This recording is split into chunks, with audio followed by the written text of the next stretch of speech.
Hey guys, my name's Seth Mashko. I'm a 3D artist, and this is the fourth in a series of creating animations on a character for use in Unity, creating them in Maya and exporting them to Unity.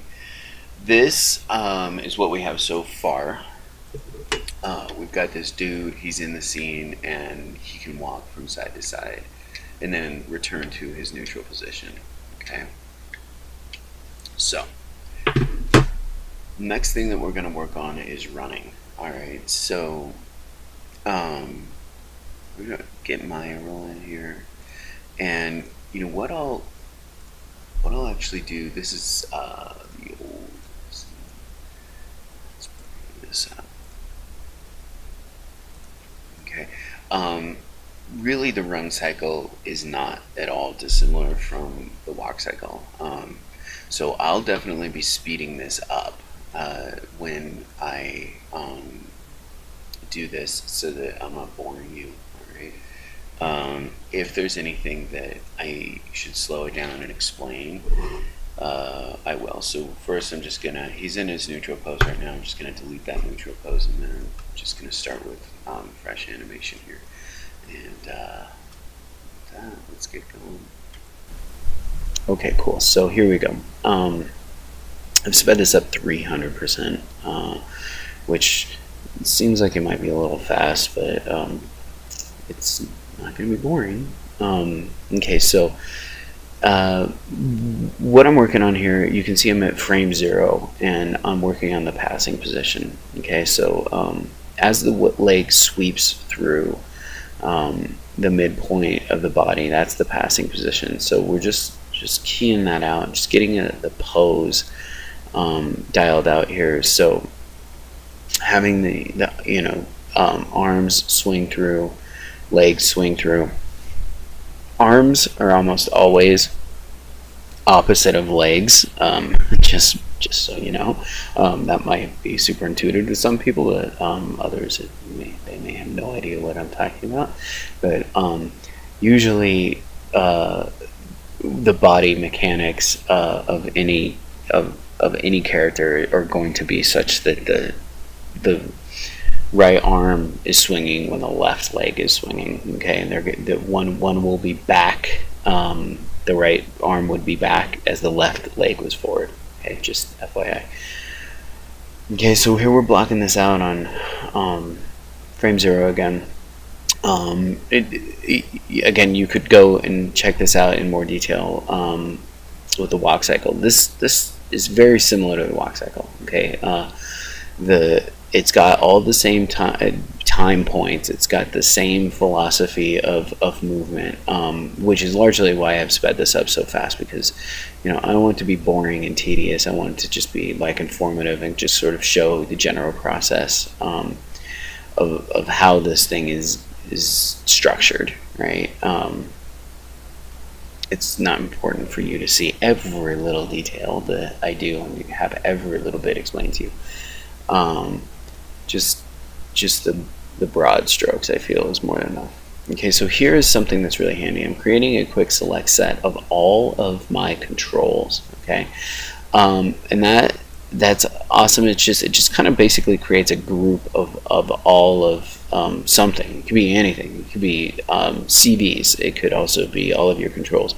Well, the way that I'm using it here is to be able to key all of my controls all at the same time, right? So I went from 0 and then I went to 32 and keyed them all, because those are the same frame. That's when they cycle back through on frame 32. 32 becomes 0, and that completes the cycle. So that's what I was doing here. And that quick selection set makes it super fast to just be able to select all of those, drag through your channels and key them all. Okay, so here this thing's starting to take shape, and now I'm noticing that there's a little volume lost here in his forearm right there. Okay, so I don't want that.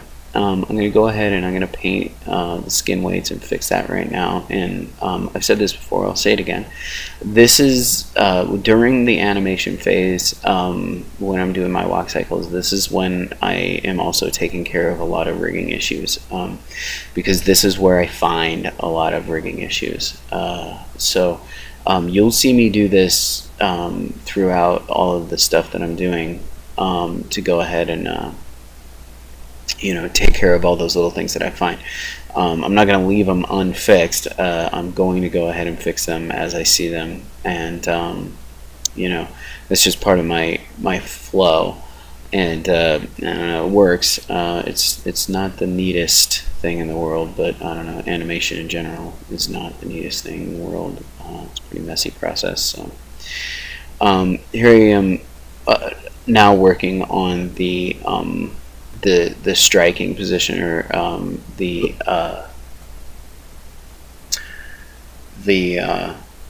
contact position. So this is a low point in the character's walk cycle where their weight sets down and they get low, their hips drop, their shoulders drop, and they're also reaching the maximum sort of extension of their limbs. So this is broad of, or this is as long as their stance is going to get, and their arm is as high as it's going to swing. Okay, again, just fixing that skinning issue on the other side.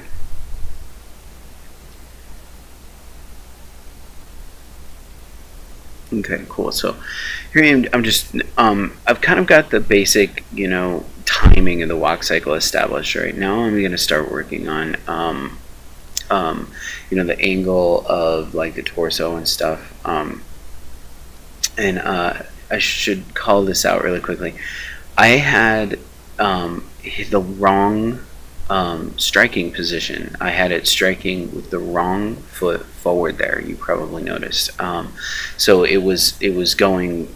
The right leg was like, or I guess it was the left leg was like sweeping to the midline and then going right back to where it was. Okay, and so that quick select set came in really handy because I was able to just select all of the controllers all at the same time and just drag that set of keys that was on 8, and I selected them and dragged them all the way to 24, and that was just a quick way of fixing that little goof up that I had.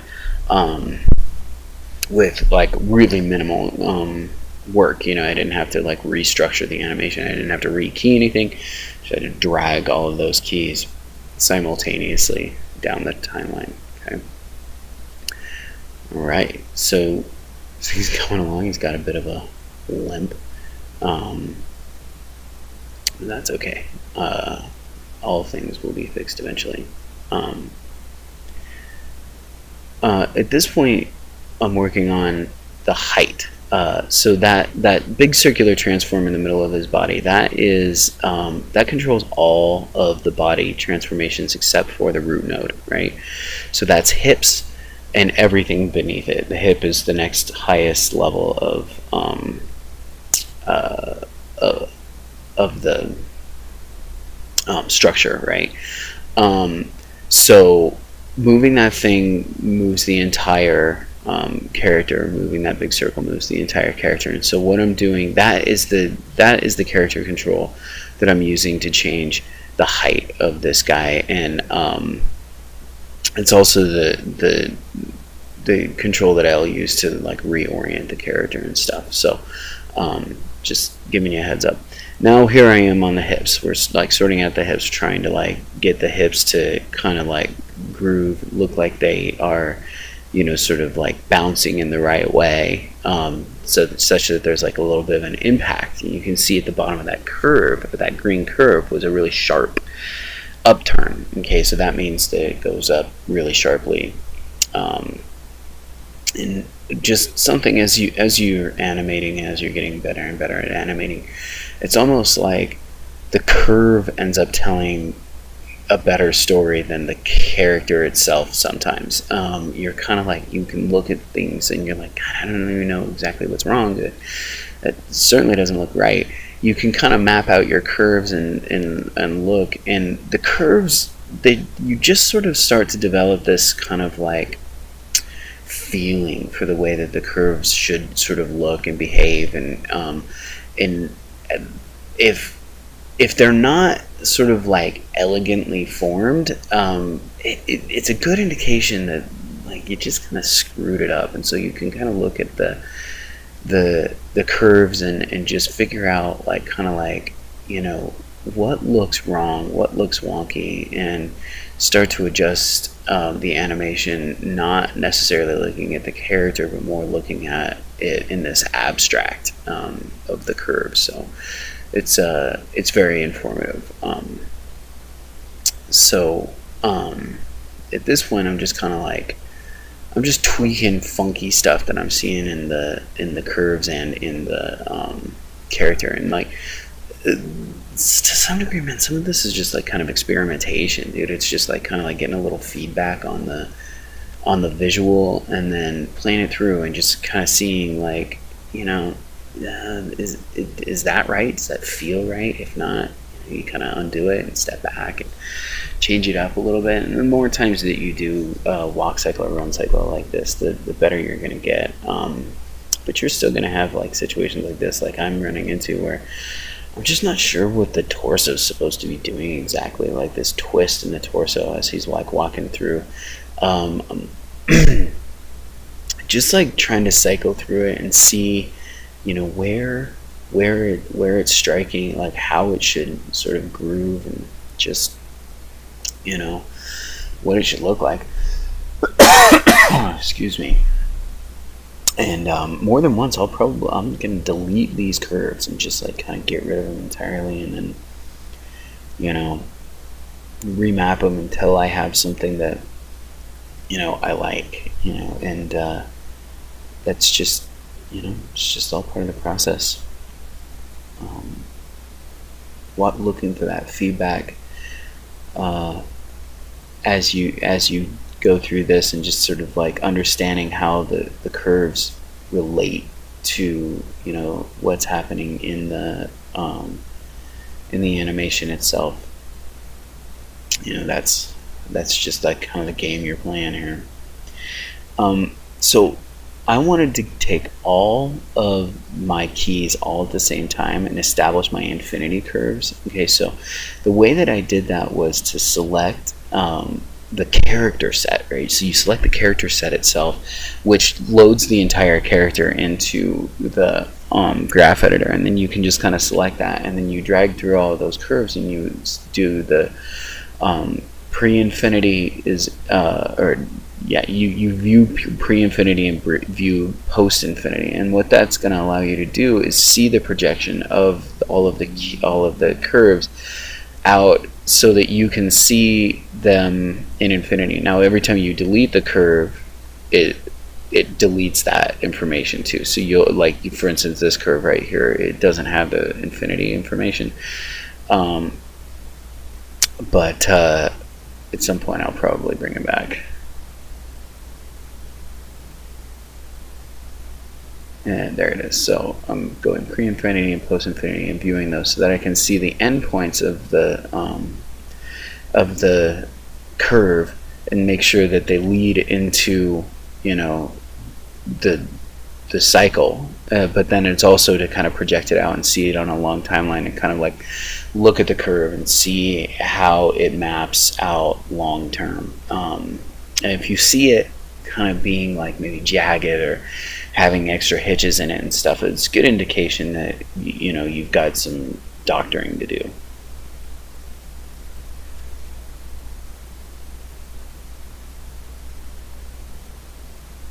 And so you'll frequently see me work with weighted tangents and also broken tangents.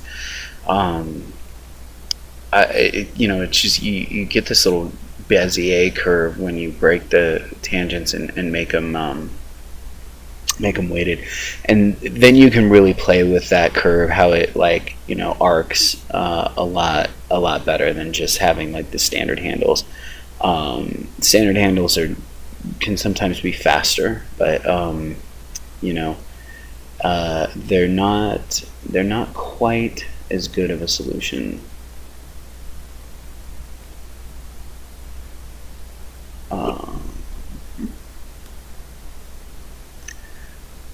and you've seen me scale keys a lot.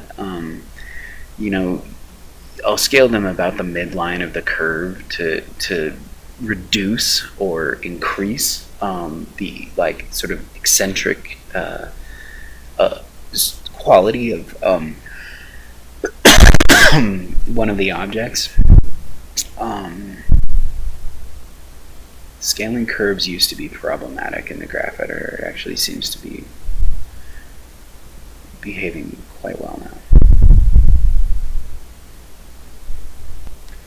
Okay, so I've slowed this down to normal speed for a minute because I want to talk about some of the things, and I also want to give a view of like what this run cycle looks like in real time. Okay, so one of the things that I'm dealing with right now is this lean. Okay, so I leaned the character in, and if you can see the root joint is like behind the character right now. It's like at the heel of that standing leg. Okay, and so what I'm doing is selecting all of his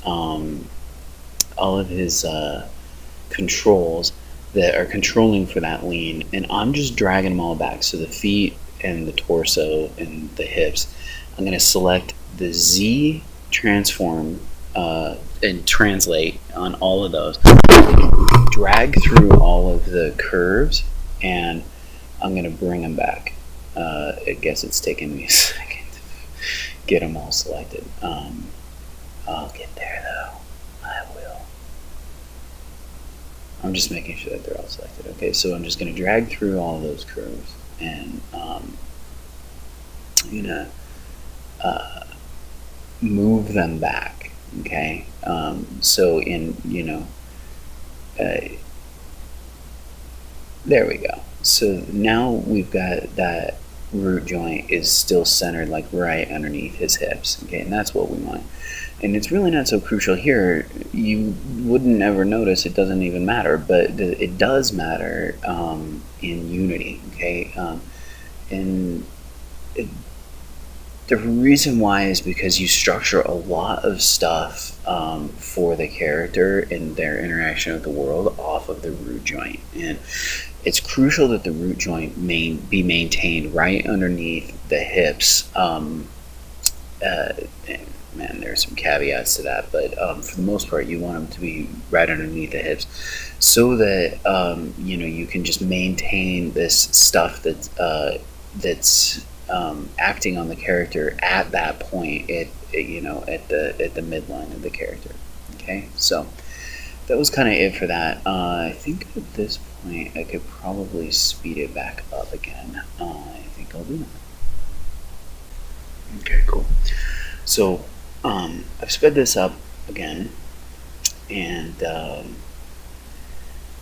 what I'm dealing with now is just like little tweaks that involve more like weighting issues. So for instance, the shoulders, as a character runs, their shoulders like have a little bit of follow through. So they're kind of secondary motion in a way. They as the character like sort of bounds, the shoulders will rise and then fall right after the connection with the ground. Okay, so you can see this really jagged pattern that I have with this curve, because it eases in. That means that it's a slow rise, and then it peaks for just like a frame, and then drops suddenly right as soon as the weight catches up to them, right after they absorb the impact from the bound, the striking point when the heel lands. Okay, so it's these little things that actually make the character's weight bully points of like follow through and stuff, and the weighting of the character.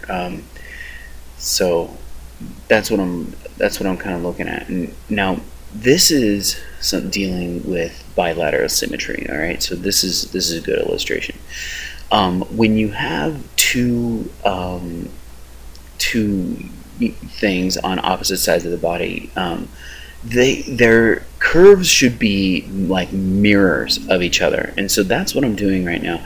I'm trying to figure out where the mirror point for this curve should be, and you can see most of this curve is sort of like established such that it's symmetrical, right?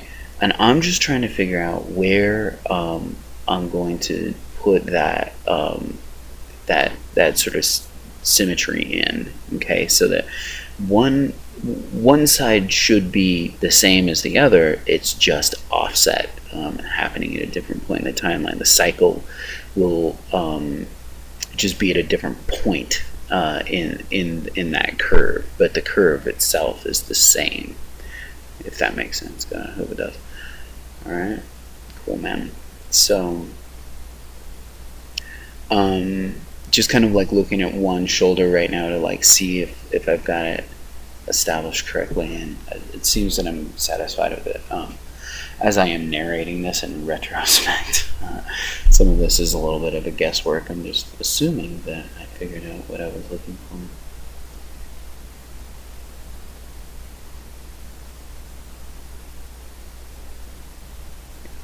Okay, there it is. So like I'm looking for that symmetry in the curve, and it looks like I'm finding it.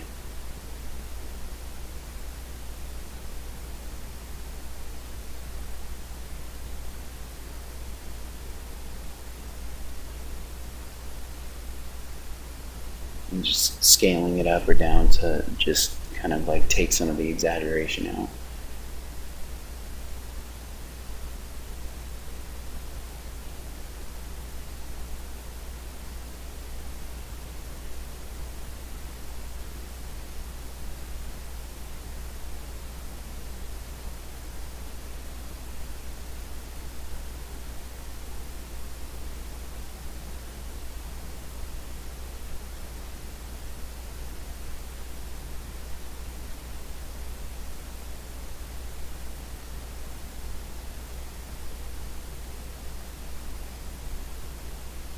And so I'm largely looking at two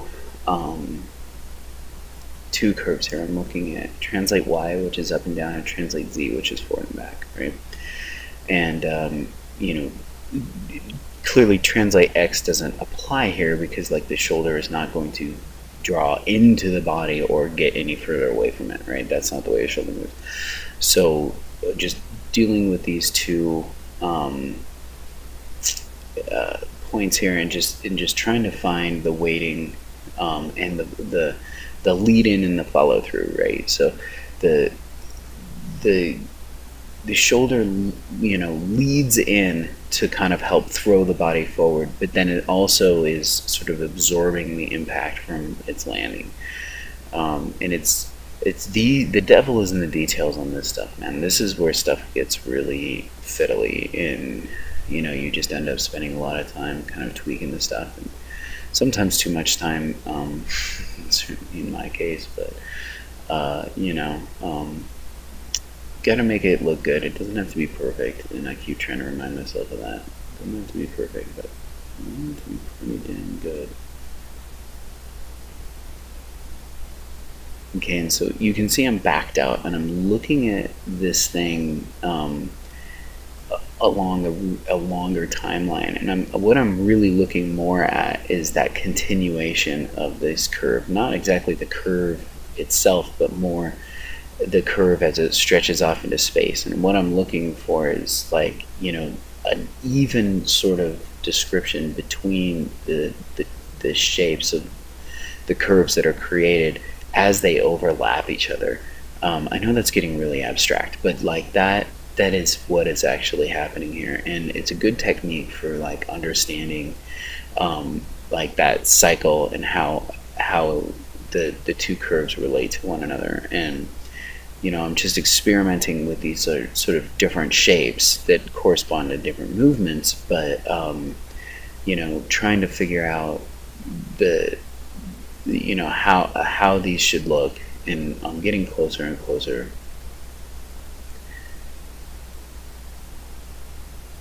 Seems okay, guys. So I've just slowed this down back down to real time for just a minute, just to kind of show how I'm wrapping up the movement and the shoulder and stuff. So, you know, I've been working with this bit for a little while, and I'm still, you know, not satisfied with it. So I'm just trying to get those shoulders to fall, and I really find that this is like secondary motion is like the hardest thing to get right, because the timing is so discreet. When you know when the shoulder falls, as you know, or advances, or what have you, as he's either anticipating or reacting to movement that just happened, either, you know, before it happens, anticipating it, or after it happens, you know, reacting to it. That's the hardest stuff. And so something that I'm trying to do here is I'm looking at the curves as they stretch into infinity, and that's a good visual tool, because what I'm trying to do is kind of see the curve not as a, you know, small unit of time, but rather as a loop, going forward and backward infinitely. And if you look at it like that, a lot of times what you can do is sort of identify the hitches or you know, issues in the curve that are causing you problems. Again, sort of looking at the curve as you know, an abstract of the movement, and using that to try to like inform you of like what's going wrong, and you know, just sort of mend that, you know. And then like also the thing is, you know, I've been messing with this for a while, and at some point, like, I'm gonna need to move on, you know. And this is kind of like one of those moments where I'm like, God, am I even like really making, you know, changes that matter at this point? Like, and I kind of think not, you know. So at some point I am just going to kind of move on. And the beautiful thing about working with the tracks editor is that like I can save this clip, and I'll be rolling around in Unity someday and with this character, and I might see the flaw that like I'm searching for right now, and I can come back and tweak it and reload this, and in this really non-destructive way, I can just patch this animation up, make it exactly what I want when I see the problem. And so, you know, that's going to be something that I'm just going to have to make a decision about and move on, and something that you will time and time again also have to make decisions about as an animator, because it's not going to be perfect. There's just kind of like no way, but if you can get it close enough, you can move on. And this is looking pretty good for me. I mean, close enough for now anyway. And so we'll be speeding this back up in a moment and carrying on a faster tempo. Okay, so speeding this show up again, just tweaking the movement of the torso and the feet and stuff, just kind of like making him lean forward just a little bit more. I was seeing him just like kind of run in this really straight up and down fashion, and basically when you're running, you're perpetually falling forward, and so, you know, that's kind of what I'm tweaking here to like get a believable sort of movement forward. Angle of the hips is always going to need to be adjusted when you're working with the torso and stuff, and then you know, and then also like it's translate and rotate. So here we are, really just starting to work with like weighting issues. So as the hip, or that is to say, as the leg takes weight, the hip absorbs that shock a little bit, right? So and it does that by kind of like cocking out to the side a little bit, and then also, you know, moving, twisting a little bit, in this case in the Z-axis, right? So it just kind of, you know, drops a little bit from side to side, and then we get this like kind of sway in his hips, like going from side to side as he's running. It's just going to make it a lot more believable, a lot less stiff. Okay, so it's looking pretty good. It's shaping up. I know that's it's running at super fast speed, so it may not be super easy for you to look at and sort of see the same timing issues that I'm dealing with, but I don't want you to quit watching this just because I'm rambling on in this really slow pace. I want the video to be sped up so that you're not, you know, totally bored with the whole thing. Okay, so here I am. I'm working with the translate in Z and just trying to like find what looks right. You'll see that it's a very stepped style of a curve here, and you know that what that's dictating is a sort of really rapid transition from side to side. Okay, you'll see me scale stuff and move like in and out points like in this way a lot, and you'll get used to that when you first start doing that, and with the curves it's probably not going to be very intuitive like what you're doing, but as you learn to read curves as movement, it'll get a lot easier, and you'll quit even thinking about it. It'll just be like this automated thing where you're like, yep, I just need to scale these points away from each other, and you'll just kind of know how that's going to manifest itself in your seeing. It is sort of a weird thing to bend your mind around, though. Cool, that's looking pretty good.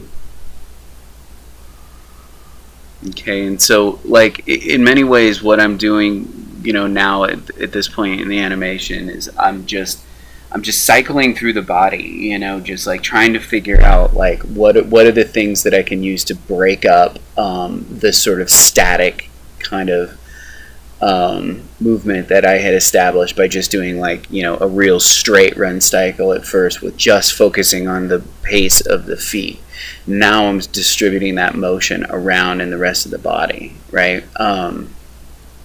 Just really kind of the way that you need to structure this a walk cycle or a run cycle. It really needs to start with the feet, which is sort of bizarre. You'd almost kind of think that like you would start with the center of the mass first. But you know, it's just kind of one of these things that, you know, the feedback, it comes from the opposite direction, you know, of what you might think. But you know, fundamentally, it all has to work together again. Okay, so. And I'm just gonna go ahead and call myself out for this weak ass rig on the feet. I really shortcutted that a lot.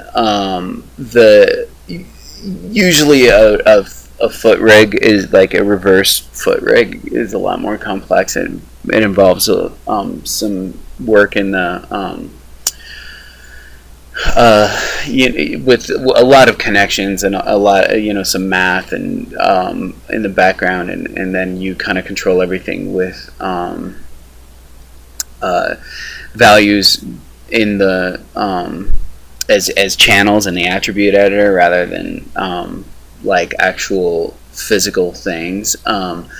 Like for instance, what I'm doing here, I'm like rolling these feet in and out and stuff like that, and you can see that it's deforming the foot in like this sort of weird way, which I will eventually actually fix. But man, sometimes I'm kind of torn. I'm like, do I spend, you know, 3 days making like this perfect rig and totally getting it all dialed out, or do I just go ahead and kind of half-ass the rig, knowing that I'll have to set a few extra keys and just kind of deal with that? And that's definitely what I've done in this particular case. I was like, I'm just going to quit rigging and I'm just going to dial in these things by myself. Now, if I were handing this off to somebody else, I wouldn't do that. I would totally make that foot rig super precise and you know, go overboard on all of the controls and stuff like that. for fear that they might break the rig, right? I know exactly how this rig works, so I'm super comfortable half-assing portions of it and like and getting, you know, getting in a couple extra keys. And ultimately, I probably will end up doing this rig proper, but for now, I'm just trying to get it out the door. Okay, so I've slowed this down a lot, and just to show this final piece that I'm putting together here, I'm sorting out the forward motion, so the root motion of the character as he, you know, travels in relationship to how his feet are striking the ground. Okay, so we're just going to, you know, travel over time. Imperative that if you're building this, that it be linear. And the reason why is because you don't want over time that he like sort of accelerate and decelerate. It's not something that you may notice here in Maya, but it's certainly something you would notice in Unity.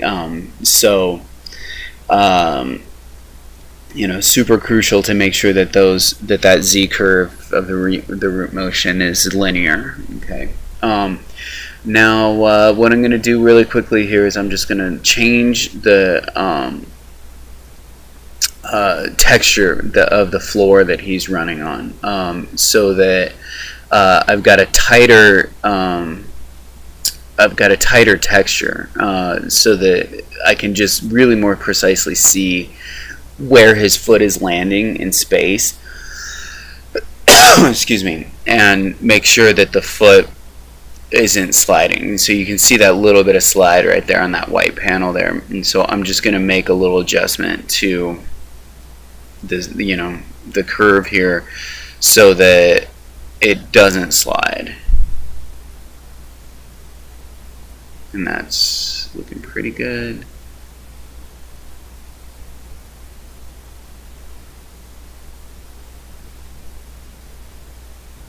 So I've got a camera in here that like follows him, so that I can see, you know, I can follow while he's like actually planting his foot, which can help sort of identify those little slidey bits and stuff. And it's looking really good. You know, the following camera also enables me to just like sort of see the run cycle as he's, you know, not traveling through space, but kind of as though I'm, you know, stationary, or that is to say tracking him, and he was stationary, right? So yeah, man, that's looking really good. I'm super happy with it. We're gonna go ahead and move on here in a minute. Okay, so I went ahead and baked the character out, and now I'm just bringing that running animation back in from the tracks editor. Okay, because what we're going to do now is we're going to make the turning run. Okay, and we're just going to do this in the exact same way that we did the turning walk cycle, right? I've sped it up, and I'm just going to kind of show you it, and kind of it's like how it's constructed and stuff.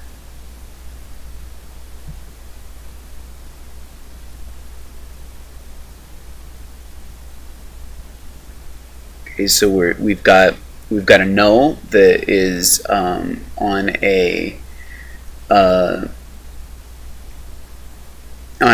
the path, right, on a motion path, following that the curvature of that thing, and then we're just parent constraining his root motion controller to the null. Okay, such that when we bake out the null, we'll have when we bake out the animation, we'll have his root motion following along in this curve. Okay, and so all I'm going to do from here on out is just tweak his feet a little bit so that they're not sliding, and then we're going to call it a day on this animation.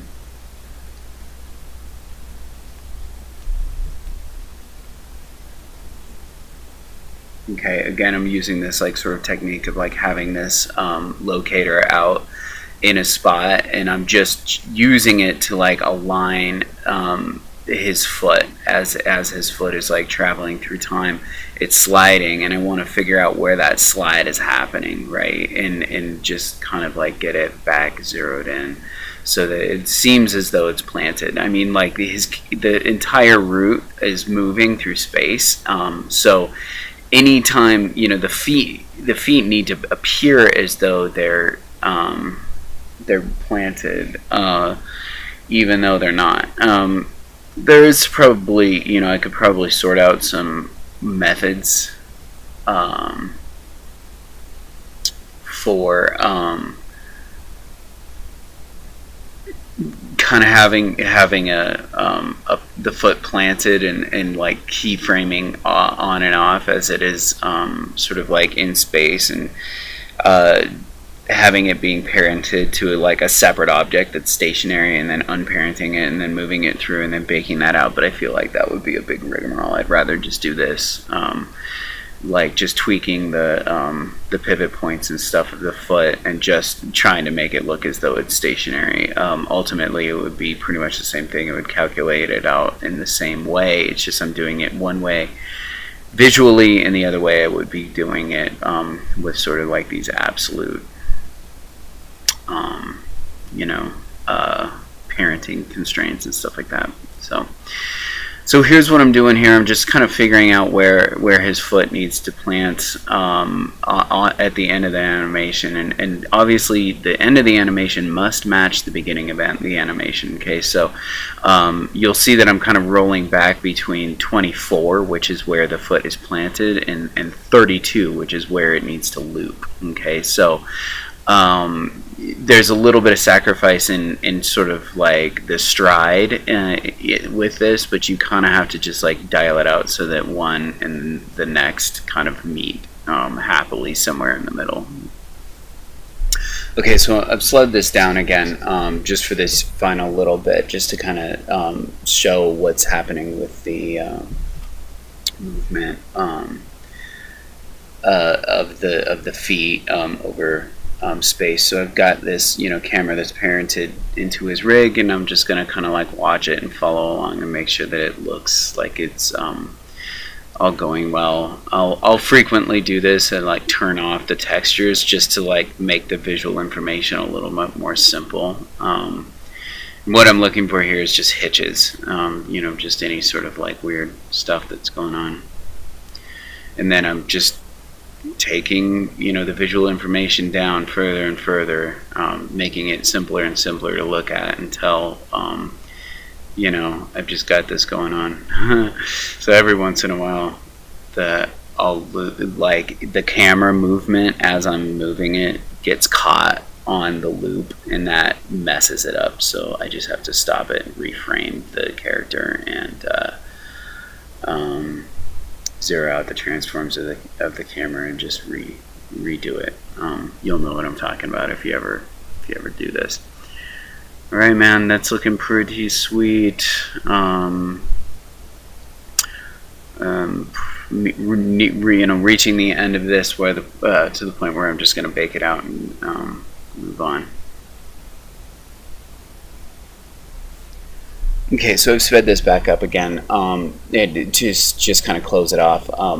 So I'm happy with the character, and what I actually need to do is bake the animation out onto the root animation, that is, onto the actual character control node, and then just deleting that. Okay, so now I actually have curves that are representing you know, his movement through space, and that's going to be part of the animation clip. Okay, that's important. You wouldn't want to like bake from the motion curve. You want that to be embedded into the object. Okay. Okay, so I've baked out those animations, the run forward and then the run turning animations, and now we're going to get back into Unity and implement those. Okay, so we've got our walk blend tree, right? We'll just review what this guy does so far. Alright, so I've got a joystick. He walks right and left. I think that lean is a little bit too much, but I don't know. We'll see. He walks around and then he stops and he goes back into a neutral pose. Okay, so let's go ahead and add a run parameter here. Okay, now I should probably preface this and just say that all of this is going, well, not all of it. This in particular will change. As this character gets more complex, some of these things are going to quit being relevant, which is fine. But we'll just kind of like, just giving you a heads up. Some of this stuff is just sort of more like just to build it, just to test it, and then later it'll be a something that gets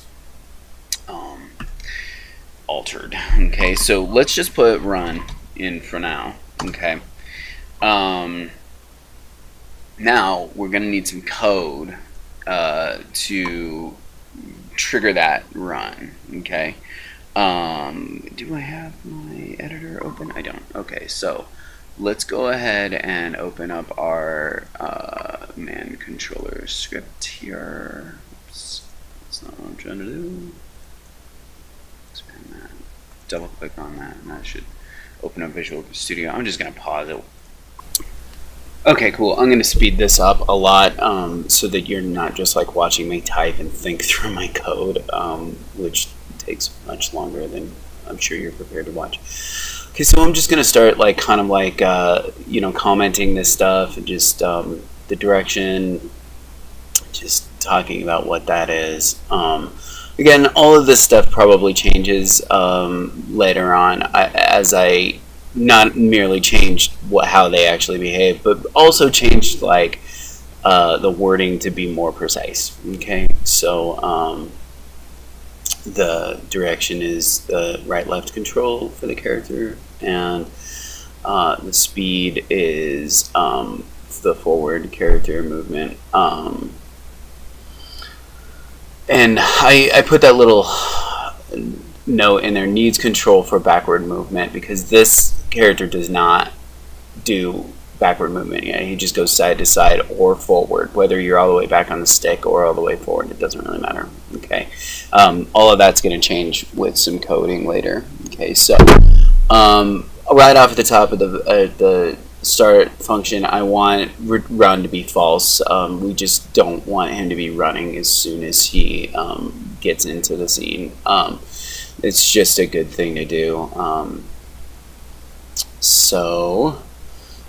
Direction, so we're taking it from the input manager from the horizontal axis, and that would be the left joystick. Okay, which is something that one can configure, and I think I'll do that here in a moment.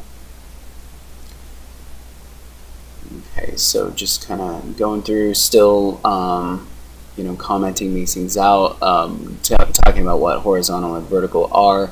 They are input axes. They're input from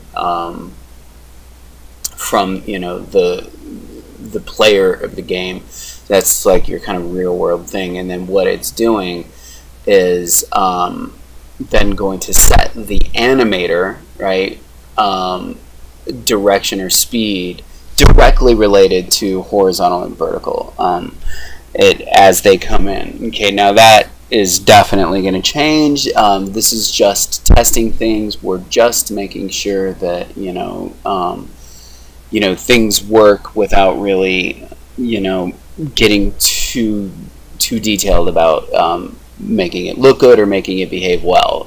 We just want to start off with something really rudimentary and ensure that it's working, and then move on to greater complexity from there. Okay, so here is the input settings. I wanted to just kind of like show you, like where you get those, and just what they mean. Okay, so if you want to increase the number of inputs, you just increase the size of the all of these entries. So and it just, you literally type in joystick button 1 for something like sprint or run or whatever it is, okay?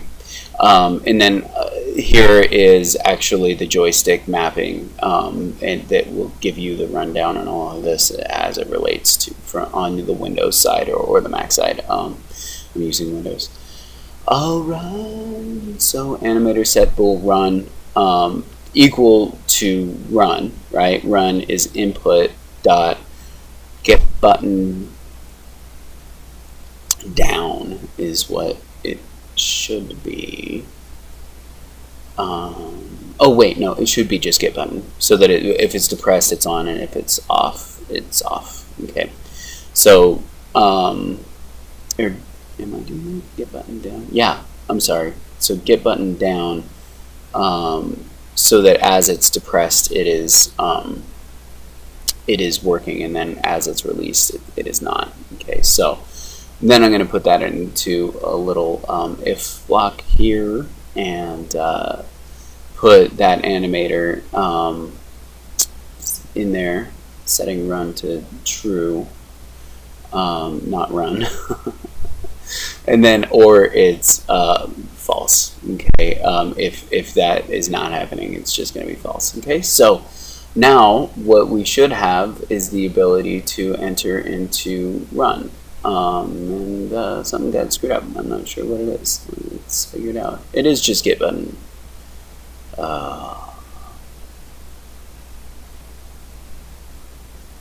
And then get button up.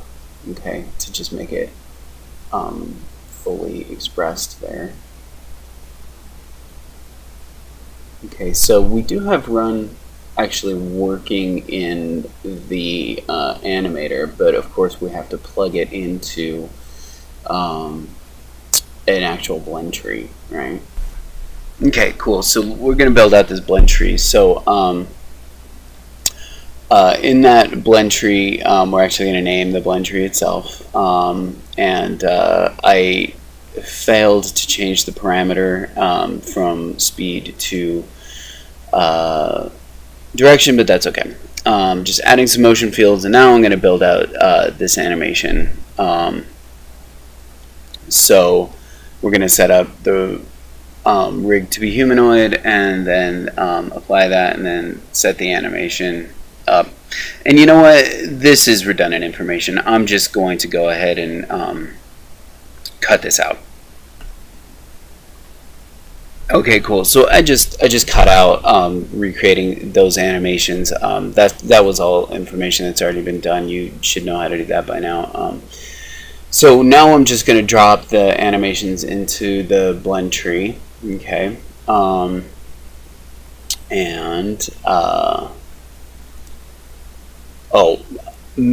creating the run right. Okay, so run right tight. So this is actually valuable information. I am looping this, but then I am also mirroring it. Okay, so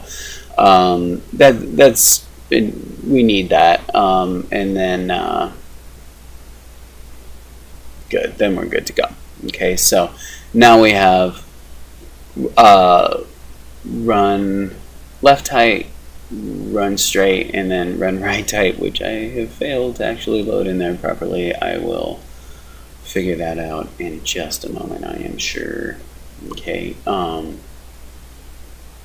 cool, there we go, run right tight. Okay, and then speed is not, the parameter is not derived from speed, it's derived from direction.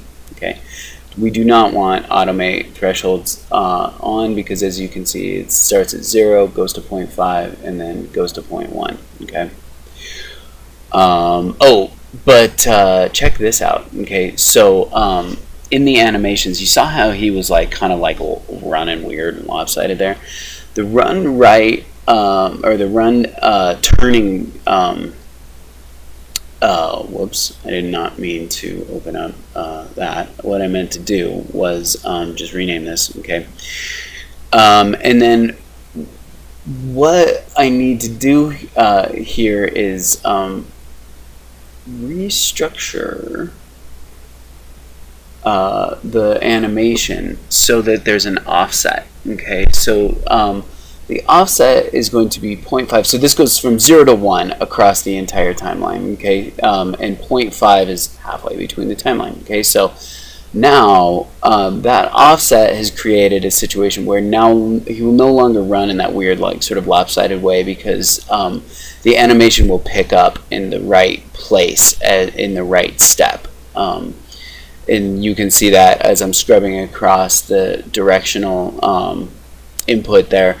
He's not skipping a beat. He's not like running goofy for a second as those blends go between each other.